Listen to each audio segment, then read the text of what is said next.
The silence in the Galactic Defense Council chamber was so thick you could cut it with a plasma blade. 700 species had gathered for this emergency session. Representatives from every corner of the galaxy sat in their biopods, their various forms of breathing apparatus hissing and clicking in the dim light. Admiral Zextar of the Vorthan Empire shifted his 6 arms nervously. His blue-scaled head turned toward the massive holographic display floating in the center of the chamber. The image showed a single human vessel against the backdrop of deep space. It looked ordinary, almost primitive compared to the sleek, bioengineered ships of the advanced races. "This cannot be accurate," hissed Commander Silk through her translator device. Her serpentine body coiled tighter around her speaking platform. One ship destroyed an entire Nexari battle fleet? Impossible. The chamber erupted in a symphony of alien voices. Clicks, whistles, growls, and electronic tones filled the air as hundreds of species argued at once. Some dismissed the report as fiction. Others demanded immediate action. High Counselor Vexnim raised all 4 of his crystalline hands for silence. His voice echoed through the chamber's neural amplifiers. "The evidence is undeniable. The human vessel, designation UES Retribution, engaged 47 Nexari warships yesterday at 800 Galactic Standard Time. The battle lasted exactly 4 minutes and 17 seconds. A collective gasp rippled through the assembly. The Nexari were known as the most aggressive warrior race in the galaxy. Their ships were living weapons, bred for destruction over thousands of years. The idea that any single vessel could destroy an entire Nexari fleet was beyond comprehension. How many human ships participated in this engagement? Asked General Mordak, his cybernetic eye whirring as it focused on the display. 1, Vexnim replied simply. The chamber fell silent again. Casualties? Whispered Ambassador Trilek from her aquatic tank. Total. No Nexari survivors. The human ship sustained 0 damage. Ambassador Kethrin of the Peaceful Coalition slammed his tentacle against his console. This is genocide. These humans must be stopped before they destroy us all. But Admiral Zextar was studying the tactical data more carefully. Something didn't add up. The human ship's energy signatures were all wrong. According to their sensors, it shouldn't have enough power to destroy even 1 Nexari vessel, let alone 47. What weapons did they use? And he asked. High Counselor Vexnim's expression darkened. That's unclear. Our long-range sensors detected no familiar energy signatures, no plasma bursts, no antimatter explosions, no gravitational weapons. One moment, the Nexari fleet was there. The next moment, they simply weren't. On the far side of the chamber, a small figure in an environmental suit raised one hand. The crowd turned to stare. Few had noticed the human representative sitting quietly in the corner. Ambassador Sarah Chen had been assigned to the Galactic Council only 3 months ago when humanity first made contact with the galactic community. If I may speak, she said through her translator. The chamber buzzed with nervous energy. This was the first time any human had addressed the full council. The floor recognizes the human representative, Vexnim announced. Sarah stood slowly. Even in her bulky environmental suit, she looked tiny compared to the massive alien forms surrounding her. The UES Retribution was defending a civilian transport convoy. The Nexari ships opened fire first. Your single ship destroyed 47 battlecruisers, roared Commander Thokmal, his massive form rising from his platform. What kind of weapons do you possess? Sarah was quiet for a long moment. When she spoke, her voice was calm and steady. We call it Murphy's Law technology. The translator system struggled with the unfamiliar term. Confused murmurs filled the chamber. Murphy's Law states that anything that can go wrong will go wrong, Sarah explained. Our weapons simply encourage that process. Admiral Zextar felt a chill run down his spine. He had studied thousands of weapon systems across the galaxy. Plasma cannons, dark matter bombs, reality distortion fields. But he had never heard of anything like this. I don't understand, admitted High Counselor Vexnim. Sarah's helmet turned toward the holographic display showing the battle site. Debris from the destroyed Nexari fleet still floated in space like metal confetti. The Nexari ships experienced cascading system failures. Their weapons overloaded. Their shields collapsed. Their life support systems malfunctioned. Their engines exploded, all at the same time. Impossible, hissed Commander Silkth. Military systems have redundancies, fail-safes. Nothing fails that completely. Unless something makes the fail-safes fail too, Sarah replied quietly. The implications hit Admiral Zextar like a physical blow. If humans had weaponized chaos itself, if they could make any system collapse simply by willing it to happen, no defense existed against such technology.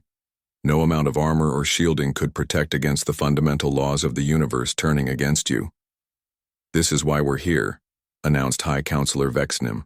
The Galactic Defense Council must vote on Resolution 2847 Alpha, a complete ban on human vessels participating in any military conflicts within galactic space. The chamber exploded again. Some species called for the complete expulsion of humanity from galactic civilization. Others argued that such powerful allies could help maintain peace. A few suggested immediate surrender to prevent human retaliation, but Ambassador Sarah Chen just stood there quietly, watching the chaos unfold around her. And somehow, that calm silence was more terrifying than any threat could have been. Admiral Zextar studied the human representative carefully. She seemed so small, so fragile. But appearances could be deceiving. If one human ship could destroy an entire battle fleet, what could their entire species accomplish? The vote was called. One by one, species after species voted to ban human military vessels from galactic warfare. The final tally was overwhelming: 683 in favor, 12 opposed, 5 abstentions. High Counselor Vexnim turned toward the human representative. Ambassador Chen, by unanimous decision of this council, all human military vessels are hereby banned from participating in armed conflicts within galactic space. Do you accept these terms? Sarah Chen stood silently for what felt like an eternity. The entire chamber held its breath. Finally, she spoke. We accept your decision. But I should mention something. Her voice remained calm, almost casual. The UES Retribution wasn't actually a military vessel. The chamber fell dead silent. It was a cargo hauler. We converted it for this mission because we didn't want to send anything too dangerous. Chapter 2. The Incident Report 3 days after. The vote. Admiral Zextar found himself alone in his private quarters, staring at classified intelligence reports. As head of Galactic Military Intelligence, he had access to information that would terrify most council members. But nothing in his 40 years of service had prepared him for the data flowing across his screens. The door chimed softly. Enter, he called without looking up. Commander Nithara stepped inside, her sleek Zelthari form moving with predatory grace. Her 4 eyes glowed softly in the dim light as she approached his desk. Admiral, you requested the complete battle analysis. What did our deep scan probes find at the battle site? Zextar asked, finally looking up from his reports. Nithara's expression was grim. You're not going to like this, sir. She activated her wrist display, projecting holographic data into the air between them. We analyzed the wreckage of all 47 Nexari ships. The destruction patterns make no sense. The hologram showed twisted metal fragments, each piece tagged with analysis data. Zextar had seen the aftermath of countless space battles, but this was different. The debris looked wrong somehow. Explain, he ordered. Every single system failure occurred at the exact same microsecond across all 47 ships. Nithara reported. The probability of that happening naturally is so low that our computers can't calculate it. Zextar's blood ran cold. What about their distress signals? Emergency beacons? That's the strange part. The Nexari crews had time to send emergency transmissions before their ships were destroyed. We intercepted several. She waved her hand, and the hologram changed to display audio waveforms. Computer, play transmission intercept 7 Alpha. Static filled the room, then a panicked Nexari voice broke through. The universal translator rendered the alien speech into galactic standard. This is Battle Commander Crixtel to all units. Our primary weapons are overloading. Main reactor is approaching critical. Life support failing on all decks. How is this possible? We just powered up. Everything was working perfectly. The human ship hasn't even fired yet. What's happening to us? The transmission cut to static. Zextar stared at the hologram in disbelief. Play the next one. Another Nexari, voice even more panicked. Emergency! Emergency. Our shields are collapsing from the inside. The plasma conduits are rupturing in sequence. Our targeting computers are turning our weapons on each other. This isn't possible. The laws of physics don't work this way. Something is making our own technology attack us. The humans are just sitting there. They're not doing anything. How are they? Static again. All 47 ships sent similar messages, Nithera reported quietly. They all described the same thing. Their own systems turning against them. But Admiral, we detected no energy weapons, no cyber warfare signals, no exotic particles. The human ship literally did nothing but exist in the same space. Zextar rose from his chair and walked to the viewport. Outside, the lights of the galactic capital stretched to the horizon. Millions of beings from hundreds of worlds, all living in relative peace under the protection of the Galactic Defense Fleet. But for how long? What do we know about human technology? He asked. Nithara consulted her datapad. Very little. They've been members of galactic civilization for only 3 months. They claim to be a young species, barely capable of faster-than-light travel. Their ship designs appear primitive by our standards, but our xenobiology department has been studying human physiology. They've found some disturbing patterns. Zextar turned back to face his intelligence officer. Such as? Humans have an unusually high tolerance for chaos and unpredictability. Most galactic species evolved on stable worlds with predictable environments. Our technology reflects this. We build systems that work perfectly under controlled conditions. And humans? They evolved on a world where everything constantly tried to kill them. Volcanic eruptions, ice ages, asteroid impacts, massive extinctions every few million years. Their entire evolutionary history is about surviving when everything goes wrong at once. The implications were staggering. Zextar had studied military history across thousands of species. Most races develop technology to create order, to impose control over their environment. But what if humans had developed technology that embraced chaos instead? There's more, Nithera continued. I've been analyzing human cultural data from their first contact protocols. They have something called worst-case scenario planning. They actually prepare for everything to go wrong simultaneously. That's unusual, Zextar admitted. It gets worse.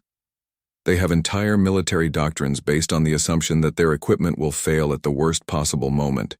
They call it redundancy planning and Murphy's Law preparation. Zextar felt like the universe was shifting around him. Every advanced species in the galaxy had learned to minimize chaos, to create perfect order. They had assumed this was the natural progression of intelligence. But what if they were wrong? What if there was another path? A soft chime interrupted his thoughts. Admiral. His aide's voice came through the comm system. Priority message from the human embassy. Put it through. Ambassador Sarah Chen's image appeared on the main display. She looked tired, but her expression remained calm and professional. Admiral Zextar, I wanted to inform you personally about a development that may concern the Council. We've received word from Earth. Our government is sending additional ships to establish a proper embassy fleet. Zextar's heart skipped a beat. What kind of ships? Nothing military, of course. The Council has banned our warships from galactic space. These are just support vessels, a science ship, a diplomatic transport, and a deep space rescue vessel. How many ships total? Sarah paused as if checking her notes. Just 12 ships, all civilian vessels, I assure you. After the transmission ended, Zextar stood in silence for several minutes. Finally, he turned to Nithara. Commander, I want you to analyze every piece of data we have on human vessels. energy signatures, engine designs, everything. And I want deep background checks on every human currently in galactic space. Sir, that's a significant intelligence operation. What should I tell the council? Zextar looked out the viewport again. In the distance, he could see the lights of the human embassy, a small building that had seemed insignificant just days. Go. Tell them we're conducting routine security assessments of our newest members. Nothing more. As Nithara left, Zextar remained at the viewport. Somewhere out there, 12 more human ships were approaching galactic space. 12 civilian vessels from a species that had just destroyed an entire battle fleet with a single cargo hauler. He wondered if the Galactic Council had made a terrible mistake. They had banned human warships from galactic warfare. But what if every human ship was a potential weapon? What if the very act of being human made their technology unpredictable and dangerous? What if they had just invited 12 more impossible disasters into the heart of galactic civilization? Chapter 3. The arrival 6 days later, Admiral Zextar stood in the primary observation deck of Galactic Defense Station Alpha, watching 12 human ships approach through hyperspace. Each vessel dropped out of faster-than-light travel with mechanical precision, their formations perfect despite the vast distances involved. Scanning now, reported Lieutenant Kixvin from the sensor station. Her tentacles danced across multiple control surfaces simultaneously. Admiral, these readings can't be correct. What are you detecting? The human ship, they're not using any technology we understand. No antimatter reactors, no zero-point energy cores, no crystalline matrix computers. But somehow they're achieving faster-than-light travel and maintaining full life support. Zextar studied the tactical display. The human vessels were certainly unique. Where most galactic ships were organic curves and flowing lines, these were angular blocks of metal and composite materials. They looked like they had been assembled rather than grown. What powers them? He asked. Unknown, sir. We're detecting controlled fusion reactions, but the energy output is far too low to support their observed capabilities. It's like they're running on barely more power than a personal transport, but moving like dreadnoughts. The largest human ship broke from formation and approached the station. It was roughly cylindrical, covered in sensor arrays and communication equipment. This had to be the diplomatic transport. Incoming transmission from the human flagship, announced Communications Officer Velterra. On screen, the view screen activated, showing the bridge of a human vessel. The space was cramped compared to galactic standards, with multiple humans working at various stations.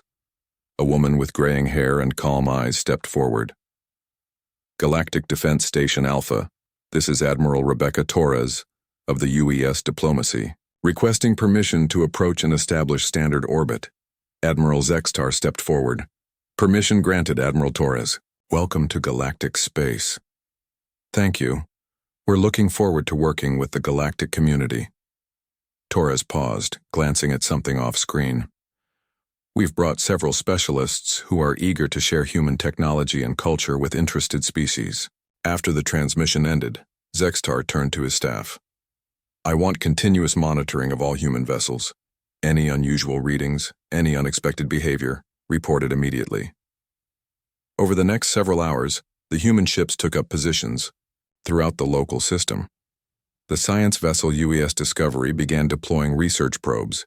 The rescue ship UES Good Samaritan established a patrol pattern along major shipping routes.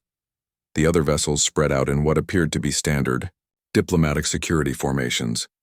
Everything seemed perfectly normal, almost suspiciously normal. Admiral, Lieutenant Kixvin called out. We're receiving reports from merchant vessels throughout the sector. Ship malfunctions are down 90% since the human rescue vessel began operations. Zextar frowned. What kind of malfunctions? Engine failures, life support glitches, navigation errors, all the usual problems with long-distance space travel. But ships in the area are reporting that their systems are running more smoothly than they have in years. That was not unexpected. Most species created localized interference when they brought new technology into an area, but the humans seem to be having the opposite effect. Sir, called another officer, the human science vessel is requesting permission to study our gravity well generators. They claim they want to compare notes on space-time manipulation. Granted, but I want observers present at all times. 3 days into the human arrival, Zextar received an urgent message from the research team studying the human science vessel. Dr. Morketh, the galaxy's leading expert on exotic physics, requested an immediate private meeting. They met in Zextar's secure conference room, the walls lined with anti-surveillance technology. Dr. Morketh was visibly shaken, his usually composed Altarian features twisted with confusion. "Admiral, what I'm about to tell you cannot leave this room," the scientist began. "The human technology makes no sense, none of it." "Explain." "They showed us their faster-than-light drive system. It's not a drive at all. They've somehow convinced space-time that their ships are already where they want to go. Reality just adjusts to match their expectations." Zextar stared at the physicist. "That's impossible." "That's what I thought, but I witnessed it personally. They don't manipulate space-time through exotic matter or energy fields. They simply assume it will work, and it does." "How?" "They claim it's based on something they call quantum mechanics and observer effect theory. Apparently, the act of observing reality can change reality, but they've weaponized the concept." Dr. Morketh activated a holographic display, showing complex mathematical equations. "They don't build perfect systems, Admiral. They build systems that work because they expect them to work, and somehow the universe agrees with them." "What about their Murphy's Law technology?" The scientist's expression grew even more disturbed. "That's the terrifying part. They've learned to expect things to go wrong for their enemies while going right for themselves. They've literally harnessed luck as a weapon." Zextar sat in stunned silence. Throughout galactic history, every species had developed technology by understanding and exploiting natural laws. Physics, chemistry, biology. They all followed predictable rules. But humans seem to have found a way to negotiate with reality itself. "Doctor, in your professional opinion, how dangerous are the humans?" Dr. Morketh was quiet for a long moment.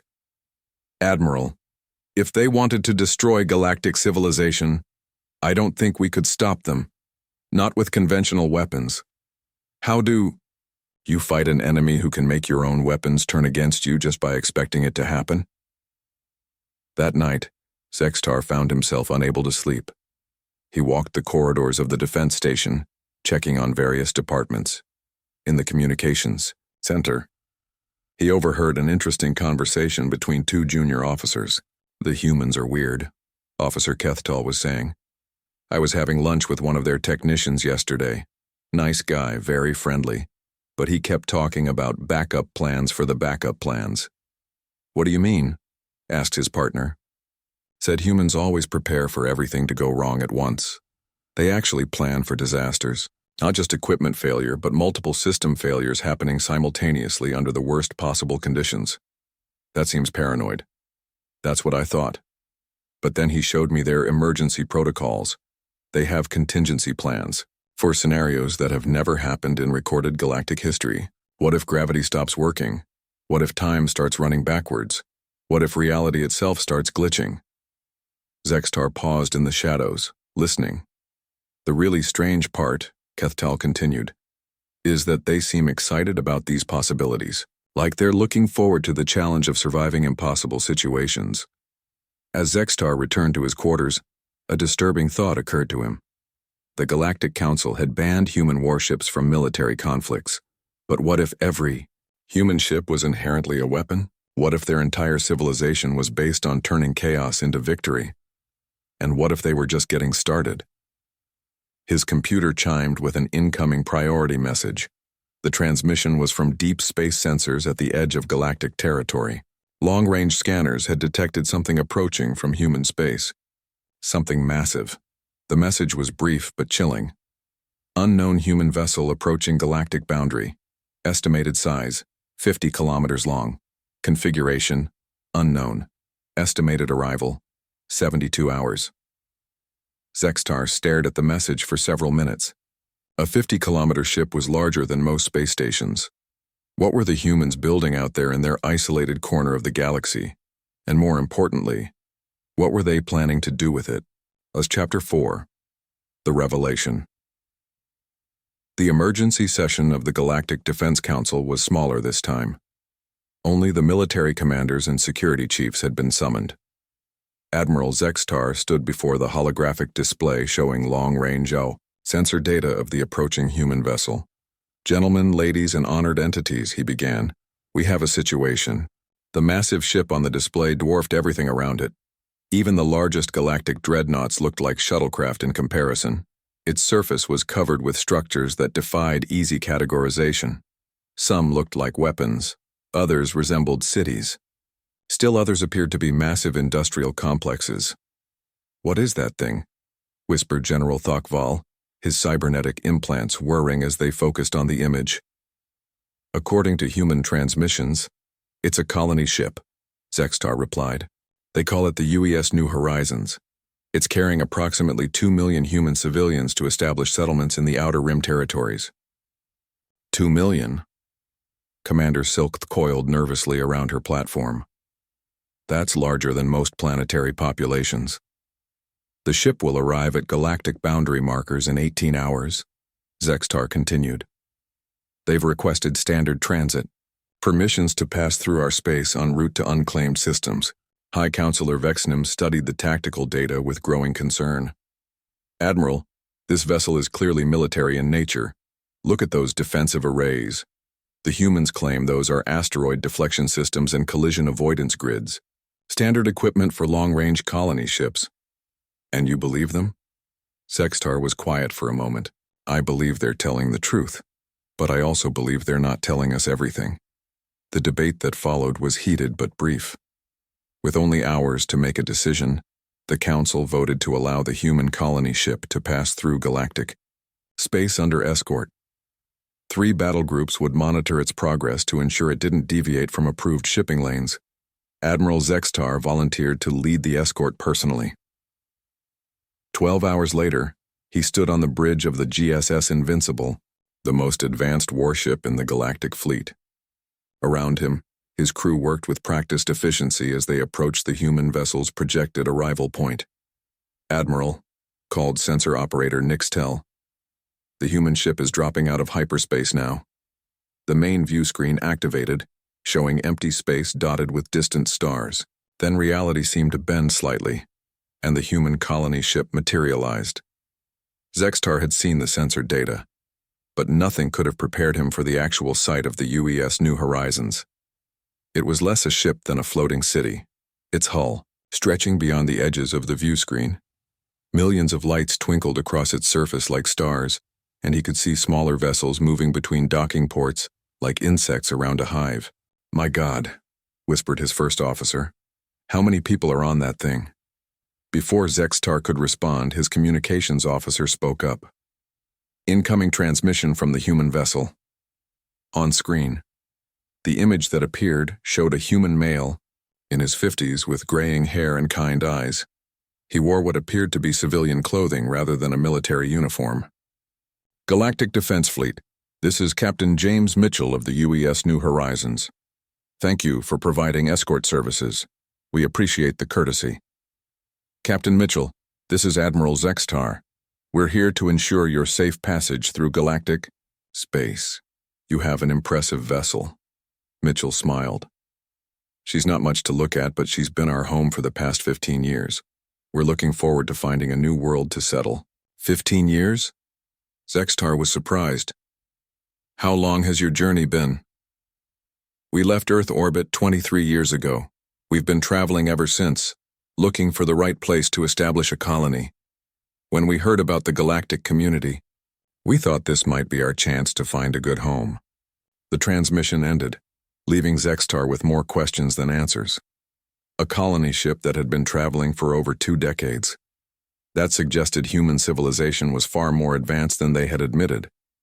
Over the next 6 hours, as the massive convoy moved through galactic space, Zextar observed the human vessel carefully. What he saw both fascinated and terrified him.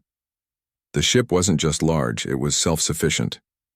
He watched smaller vessels launch from various bays, some clearly designed for resource collection, others for exploration, still others for purposes he couldn't identify.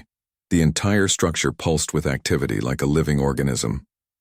"Admiral," reported his chief engineer, "our passive sensors are detecting some unusual energy signatures from the human ship."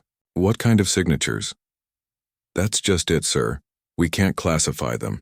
The energy patterns don't match any known technology. It's like they're using entirely different physical laws." Zextar was beginning to understand something that should have been obvious from the beginning.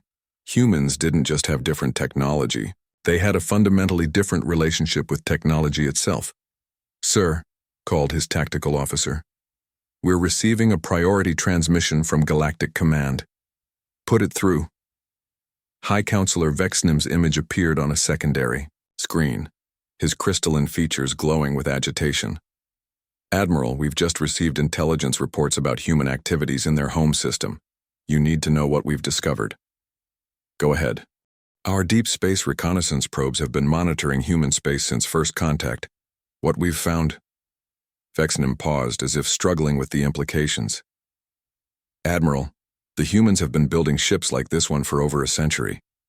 We've detected at least 40 similar vessels in various stages of construction, 40 colony ships, each carrying millions of humans, each potentially as dangerous as a battle fleet." "Where are they going?" Zextar asked. "That's the concerning part.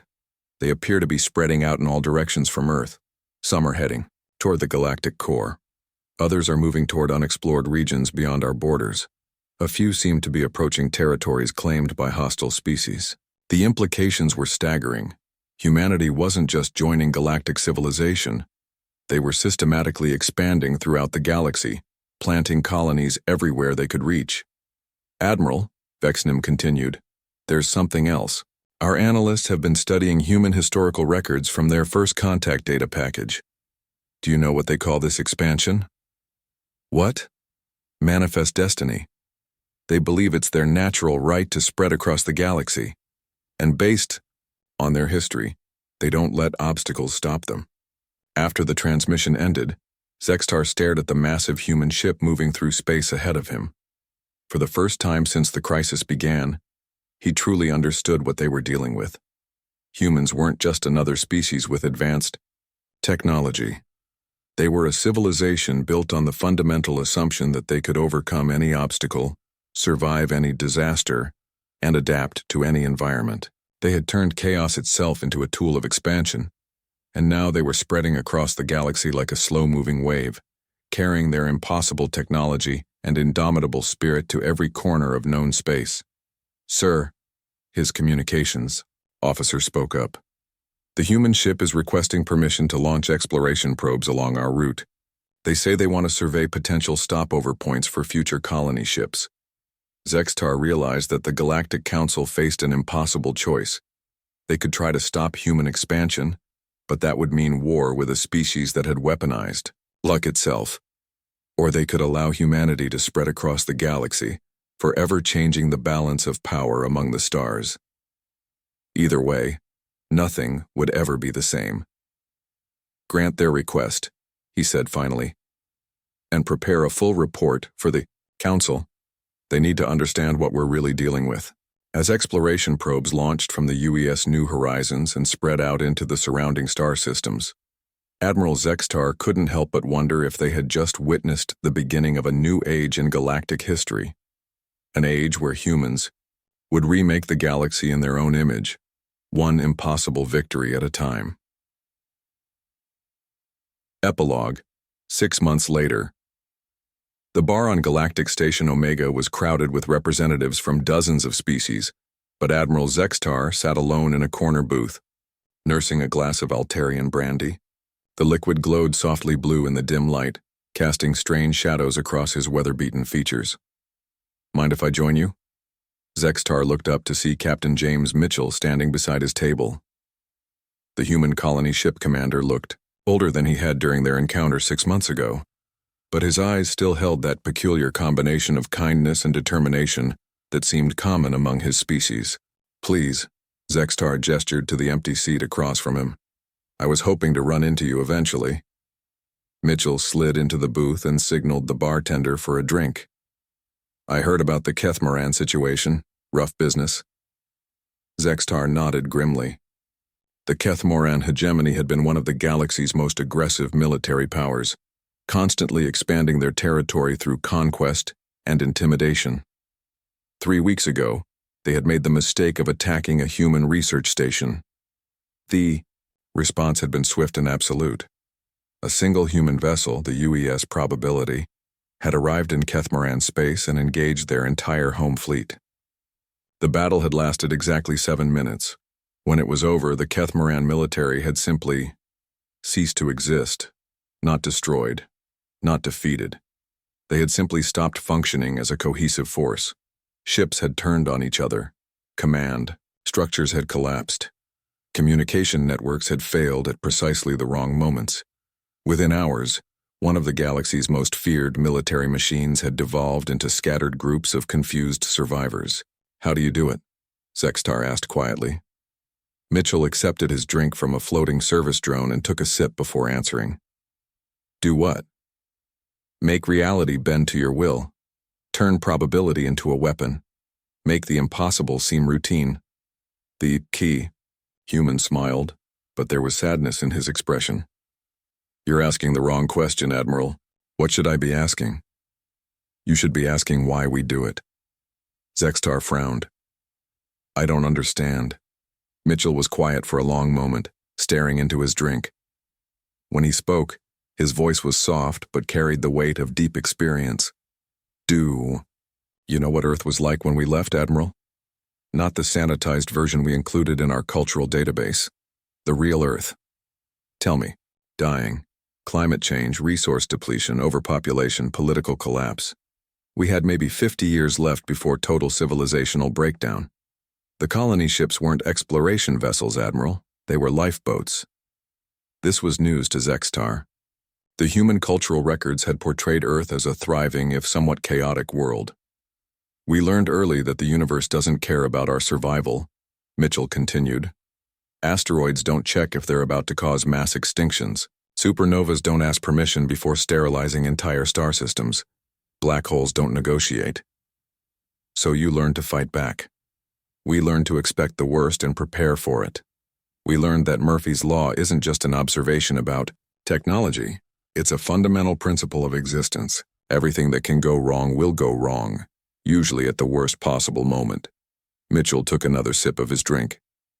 "But here's the thing most species don't understand. Once you truly accept that everything will go wrong, you can start planning for it. And once you can plan for chaos, you can start to control it. And your weapons are exactly what we said they were. We make bad things happen to our enemies by expecting them to happen. But the real secret isn't in the technology, Admiral. It's in the mindset." Zextar leaned forward. "Explain." "Every other species in the galaxy developed on worlds that made sense. Stable climates, predictable seasons, logical evolution. You created civilizations based on order and control because that's what worked for you. And humans? We evolved on a world that was actively trying to kill us every single day. Ice ages, volcanic winters, plague outbreaks, meteor impacts. We survived by learning to thrive in chaos, not despite it, because of it." The implications were staggering. Zextar had assumed human technology was advanced beyond galactic understanding. But what if it wasn't more advanced, just fundamentally different? "The colony ships," he said. "How many are there, really?" Mitchell's expression grew somber. "Including the ones under construction? About 400. 400 ships, each carrying millions of humans, each one a potential weapon of mass chaos. Where are they going?" "Everywhere, Admiral. We're not conquering the galaxy. We're not trying to build an empire. We're just looking for places where our children can survive when everything goes wrong again. And it will go wrong. It always does. That's the one thing you can count on in this universe." Mitchell finished his drink and set the glass down carefully. "But Admiral, there's something else you should know. Something the Council needs to understand." Zextar waited. "We're not the first." "What do you mean?" Mitchell pulled out a small device and activated it. A holographic star map appeared above the table, showing the local galactic region. But this map was different from any Zextar had seen. It showed civilizations that had existed millions of years ago, species that had vanished long before the current galactic community had formed. We've been studying galactic history since we arrived. Deep space archaeology, quantum archaeology, probability archaeology. Do you know what we found? Tell me. This has all happened before, multiple times. Every few million years, the galaxy goes through what we call a reset event. Civilizations rise, become comfortable, create perfect ordered societies. Then something chaotic happens. Supernovas, dark matter storms, interdimensional incursions, and all the ordered civilizations collapse at once. Mitchell highlighted several regions of the map. But some species survive. Always the same type. The chaotic ones. The ones who plan for disaster. The ones who thrive when everything goes wrong. And they rebuild? They try to. But eventually, they become comfortable too. They start valuing order over adaptability. And then the next reset event gets them. Zextar stared at the holographic display. How long do we have? Our models suggest another reset event is coming within the next 1,000 years. Could be a gamma ray burst from the galactic core. Could be an invasion from outside our reality. Could be something we haven't even imagined yet. And humanity? Mitchell smiled grimly. We'll probably survive. That's what we do. The question is whether we can help anyone else survive too. The human deactivated the display and stood up. Admiral, I know our presence makes the galactic community nervous. I know our technology seems impossible and our methods appear reckless. But we're not your enemies. Then what are you? Insurance. When the next impossible disaster strikes, when all the ordered systems fail and chaos reigns supreme, you'll want someone around who knows how to make chaos work for them instead of against them. Mitchell started to leave, then paused. The Council vote to ban our warships from galactic conflicts. We weren't offended. We understood. But you should know, every human ship is a warship if it needs to be. Every human colony is a fortress if circumstances require it. And every human civilian is a soldier when survival is at stake. Is that a threat? It's a promise, Admiral. When everything goes wrong, and it will, we'll be here to help put it back together again. After Mitchell left, Zextar sat alone, in the bar for several hours, thinking about everything he had learned. The human expansion across the galaxy wasn't conquest, it was preparation. They were positioning themselves to survive the next galactic catastrophe and help rebuild whatever remained. But there was something else, something that both terrified and reassured him. If humans were right about the cyclical nature of galactic civilization, then the current order was doomed anyway. The perfectly engineered societies, the carefully balanced ecosystems, the peaceful cooperation between species, all of it would collapse when the next reset event occurred, unless someone was prepared for it.